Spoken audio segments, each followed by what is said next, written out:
Welcome to 20 Minutes of Clarity.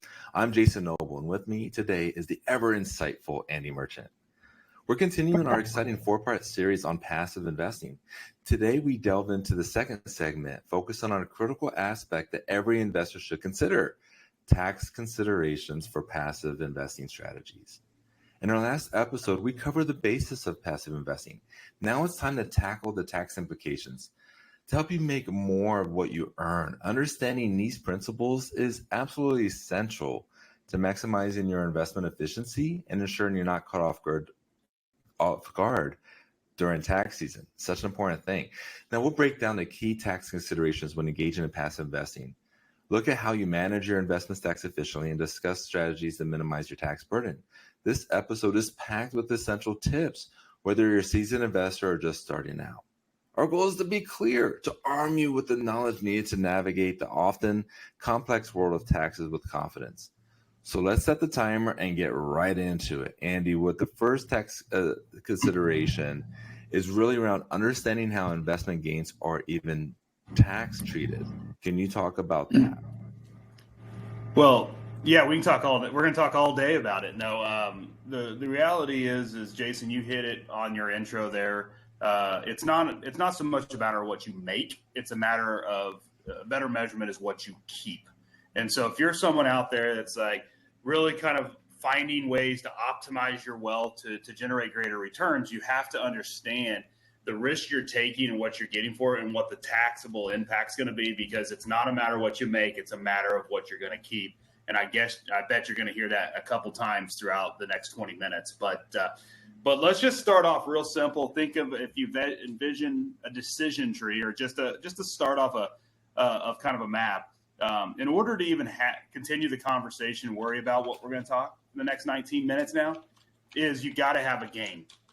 And that gain can either be defined as, the first thing to remember is short-term or long-term. And that's really what we need, where all of the different tax considerations of passive investing come in. So think about it this way. If you earn and recognize income before 365 days, that's considered a short-term gain, right? So I think that's important, because if it's a short-term gain, it's ordinary income.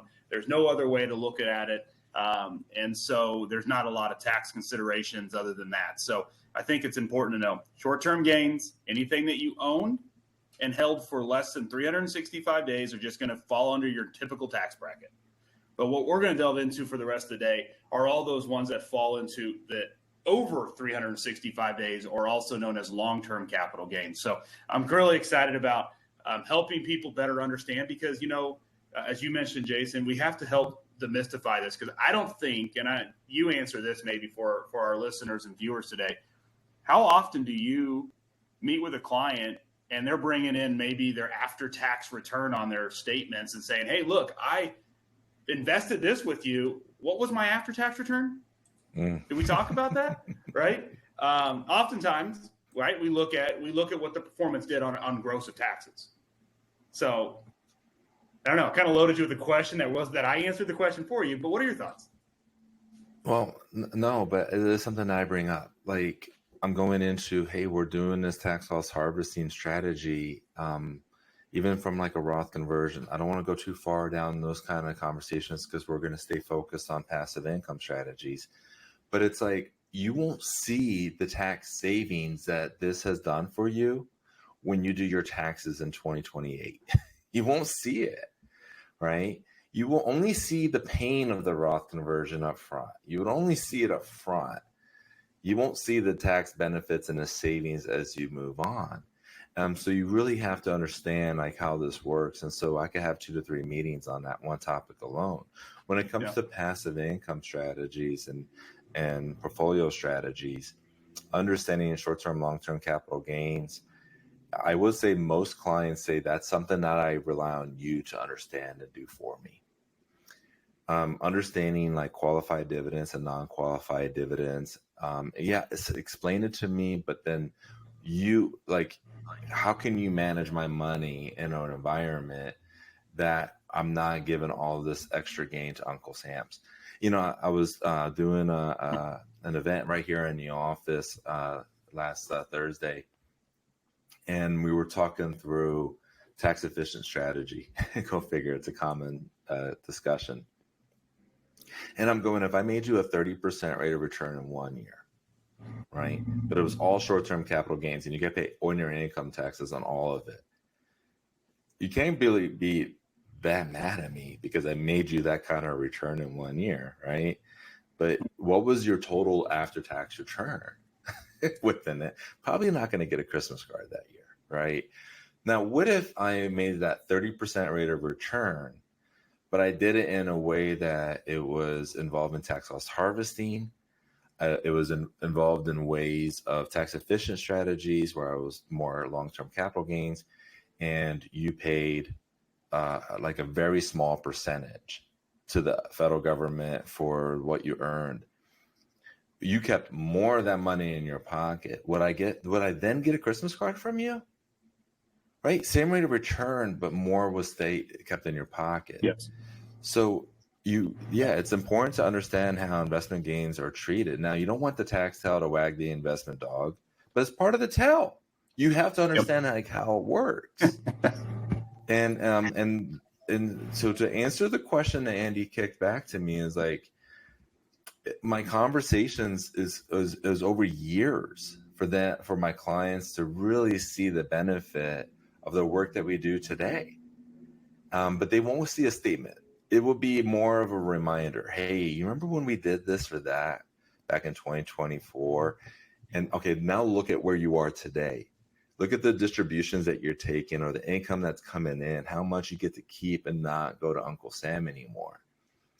Remember what it was like back in 2024 before we started doing these things?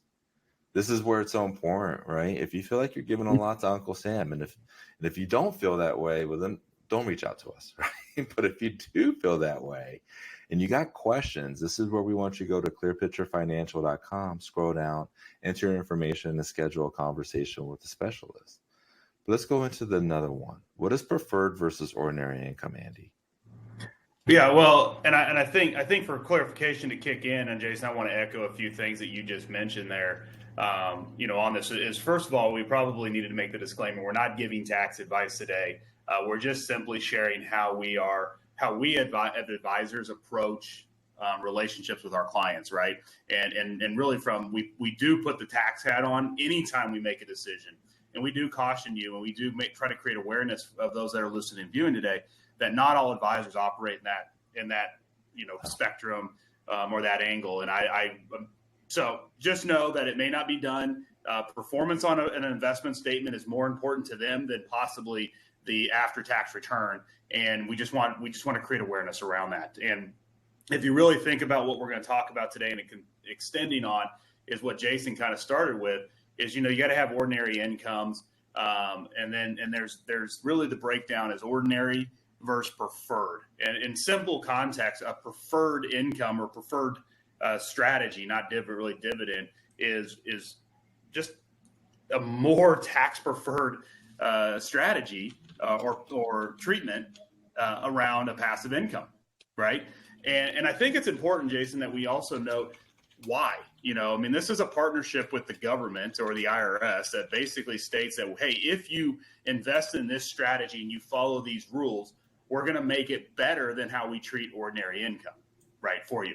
Now, why would they do that? It's for really policy value and economic programming, right? So at the end of the day, the government and the IRS and our society operate on investments, right? And if everything was an investment, was an ordinary income, then you'd probably look at really little beneficial need to invest in anything that's out there. So it's a partnership. So remember that when you invest, follow the rules in the partnership on the tax code and get there. So that's the big difference. Is preferred is always going to have some kind of treatment that is more preferred than what you would find in ordinary income.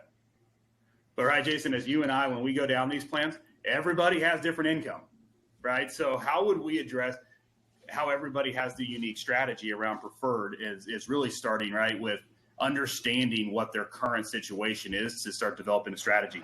But that's the big difference of the two, ordinary versus preferred. Yeah, and I think it's a good segue going into the third key consideration is starting with knowing your tax bracket. The importance of knowing your current tax bracket to effectively plan your tax strategy is so important. Lower tax brackets may support, well, let me put it this way, will not really support an advanced tax strategy because you're in a lower tax bracket. Like, why would you need like this sophisticated approach, right? But if you're in a higher tax bracket, by all means, yeah, we're going to have to go to more an advanced tax strategy. And know how knowledge influences this choice between tax deferred and tax exempt investment options. Like I think of like T-bills, for instance, munis, right? That could come into play. Now, this is not a recommendation on a specific product, but just going into how those different things could come into play, right? I'm really not going into like tax mitigation strategies for my client that's in the 10% bracket. Yeah. After the standard deduction, they're probably going to be even lower than that, right? They're going to be at a very low effective tax bracket. So you got to know what your tax bracket is. Like when people, like for instance, someone will come in my office and I go, so what are you paying on taxes? Well, I'm in a 22% bracket. And then we actually do a tax analysis and they're effectively paying 13%, right? So their effective tax rate is 13. Their marginal bracket is 22. Okay, for those that are watching and listening right now, as we're having this conversation, if you understood what I said, continue listening. If you don't, maybe pause it, okay? And actually look into what I just said. This is an important factor. But I'm always going to be looking at what is your effective taxes that could start driving the conversation around certain aspects of what we're looking at accomplishing. Okay, now, Andy, like how do you incorporate tax brackets when you're going into your planning and passive investing strategies? Yeah, I mean, echo what you said. We always start with with a tax analysis. Understand the two key components of your tax brackets. I love that we identified the two brackets that are out there, but then it really dives into if all your assets that you have that you can put into some kind of passive investment is after tax accounts, it doesn't really matter, right? You work it, but you make that. But we do try to make those more of the strategic investments, or the tactical investment strategies are usually found in there. But the ones that are passive investment that are in outside taxes, we really do need to sit down and really share strategies and understand that. So it's kind of interesting when we meet with clients and we're like, hey, do you know your tax bracket? I love the question, and most of them don't, and they're like, why? I've never been asked this before. It's like, well, how can I be a true fiduciary of your money if I'm making investment recommendations without knowing how much tax impact it's going to have?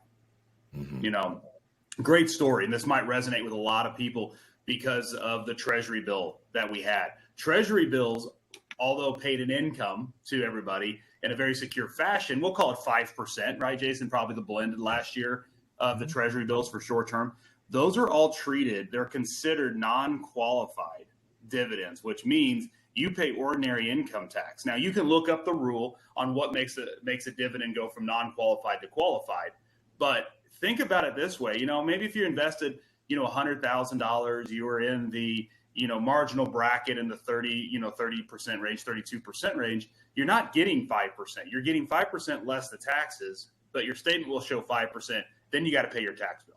Now, $100,000 investment, probably not going to hurt the tax bill too bad, overall. But what if you had $1 million in it? It's safe money, right? And you got $50,000 of cash flow at 5%, but you had to write a check for $16,000 to get that $50,000, right? So it's really important in my practice, in our practice, in the Clear Picture Wealth Program process and program, that we understand your taxes situation first before we make investment recommendations.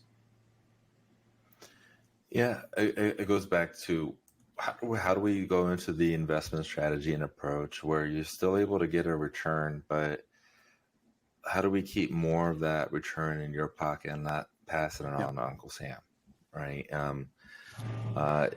Yeah, Uncle Sam is not a good friend of mine right now, right? And so, I love being American. I love our country. It's just My goodness gracious. I just see so much money being poured into other initiatives. I'm not gonna stay on the soapbox for too long.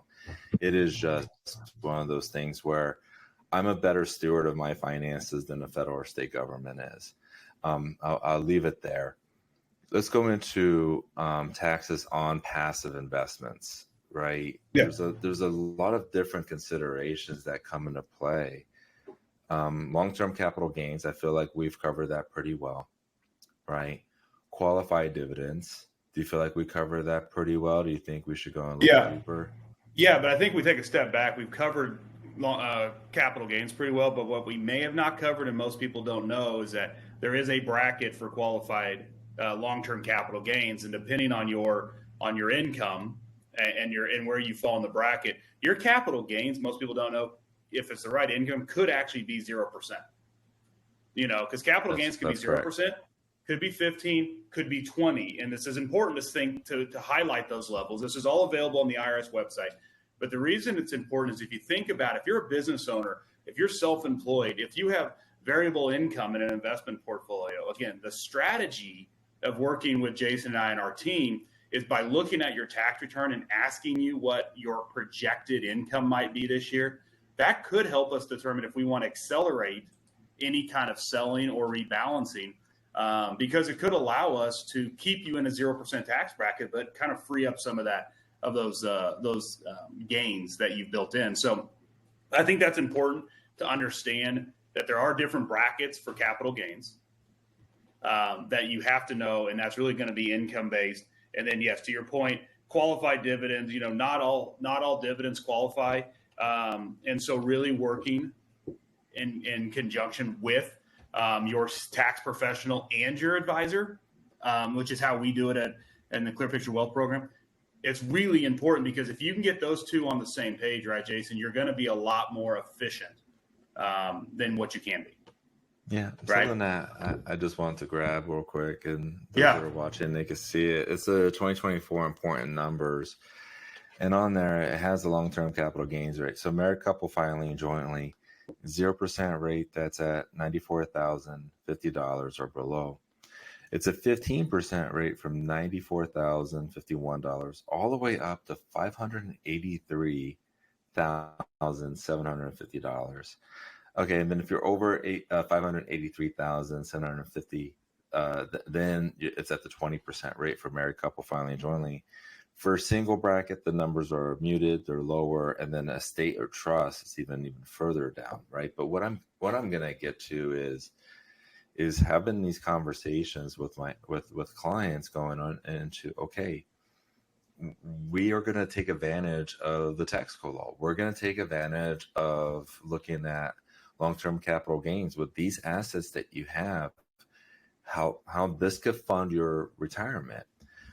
Or maybe we use it fund for your retirement up to these ages, because then Medicare kicks in and then we could do some other things, right? Mm-hmm. And now you're not getting raked over the coals on getting private insurance based off of your MAGI. Now, all these conversations that I'm having with clients, I'm going, hey, let's bring in your lawyer. Let's bring in your accountant, because I want to build a team of professionals around you, the ecosystem of professionals. So you're not just hearing one thing from one person. You're hearing this from like your other resources and professionals. I can't tell you how much that means to me to work with accountants and lawyers to talk through these different scenarios and situations, because one, it reinforces what I'm saying and doing, and two, I learn something new every single time I'm sitting in those meetings. I'm able to take what I learned new and bring that onto our conversation, Andy, bring it to my client conversation. This is where we want you to take action. Go to clearpicturefinancial.com, scroll down, enter in your information so we can schedule a consultation. I think we have time briefly for one more. We got to talk about liquidity as well, Andy. Liquidity, access to the funds as well. When you are invested into passive income strategies or private investments, you won't have the full liquidity as you would in a private market. That could be considered a bad thing, but do you need 100% of your money liquid 100% of the time?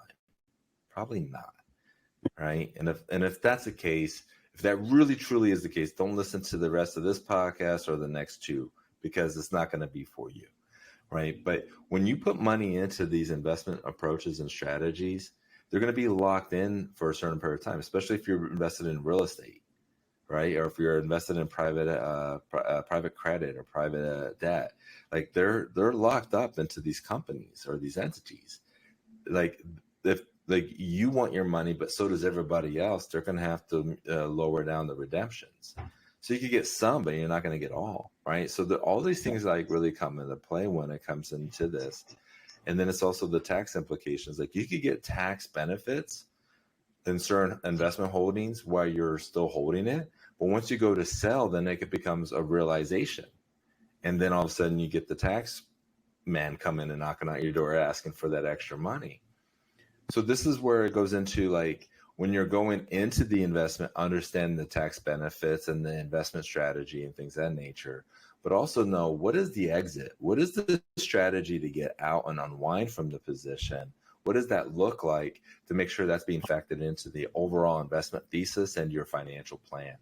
Andy, what would you like to add on that segment? Yeah, I just would say, hey, for those that have been listening to us for some time, you probably have heard about it. But Jason and I did talk about in an earlier podcast about asset and asset location and liquidity. If you're new, you can go to clearpicturefinancial.com. We're there. Search us up on any one of your podcasts that you found us on here, and go back to a past episode. But find that one, because liquidity is a need. And if you don't need liquidity because you've built the right buckets of income or the right buckets of access that are inefficient, then you have way more control over your investment outcome. And I think that's the important thing is here. We're not here to try to mitigate taxes outside the realm. We're not here to give you tax strategies. We're just trying to inform you that when you make decisions that put you in control of having more at the end than in the beginning. A statement with a big balance, but a tax bill due 6 months later is not really generating wealth. It's generating a bucket. So just remember that. And that's kind of my big thing right now is liquidity is something you can control. Taxes are something you have influence and can control within the rules. But you got to understand your tax situation before you do anything. Remember, the key to successful and passive investing isn't just about choosing the right asset. It's also about optimizing your strategy to work within the tax framework efficiently. This can significantly impact your returns and your financial peace of mind. Make sure to consult with a tax professional to tailor these strategies to your specific circumstances. What works for one investor may not work for another, and it is crucial to get personalized advice. Join us next time as we continue our series on passive investing. We'll explore various tools and resources that can help you monitor and manage your investment path. It's an episode you won't want to miss. Thank you, Andy, as always, for shedding light on these intricate tax strategies, and thank you all for tuning in.